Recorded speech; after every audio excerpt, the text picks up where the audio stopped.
ايه رأيكم بقى يا حبايبي في طبق الكشري الجميل ده؟ الكشري المصري التحفة اللي احنا عملناه بحلة واحدة.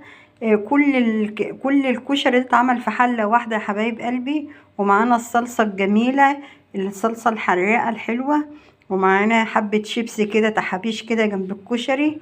واللي عايز دقة برضو يحط، انا ما عملتش دقة عشان ما حدش عندي بيحب الدقة.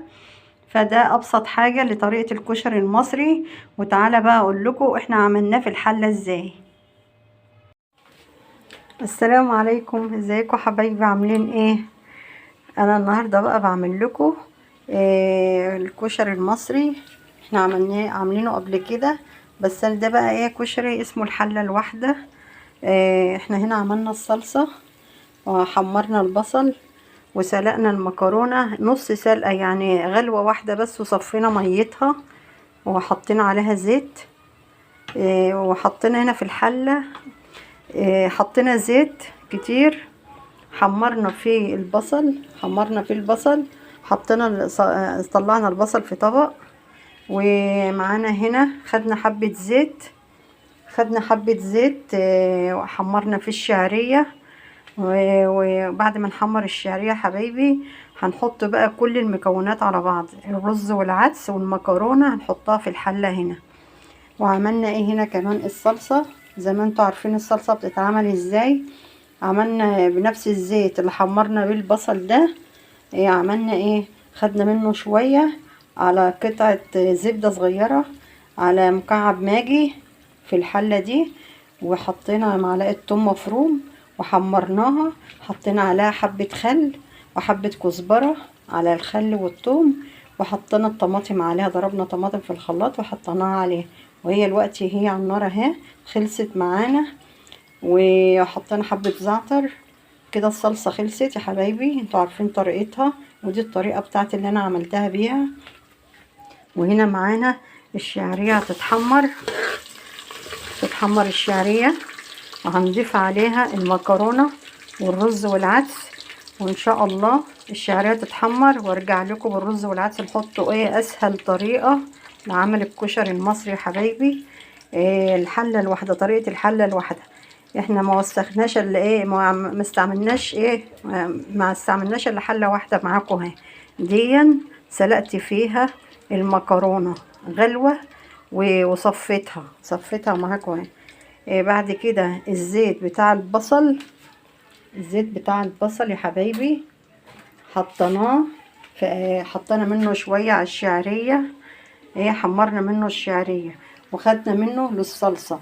يعني الزيت بتاع البصل ده هنستعمل منه الكشري الحلة الواحدة جميع الزيت. وده الزيت اللي باقي معانا حبايبي، هنحط منه شوية برضو على وش الكشري لما يخلص ان شاء الله. كده بقى احنا ما استعملناش حاجات كتير، هي حلة واحدة اهي، كشري الحلة الواحدة. احنا كده بنحمر الشعرية، حمرنا كده الشعرية. وارجع لكم احط العدس والرز والمكرونة. احنا ايه سويناها، يعني اديناها غلوة واحدة بس عشان تكمل السوا بتاعها مع العدس والرز يعني كله يتحط على بعضه ويستوي مع بعض. وارجع لكم ان شاء الله لما نضيف العدس والمكرونه والرز. ورجعت لكم حبايبي، ادي ايه الكشري خلص معانا اهو، جميل مفلفل. شفتوا الجمال، شفتوا الحلاوه. ده الكشري الحله الواحده يا حبايب قلبي.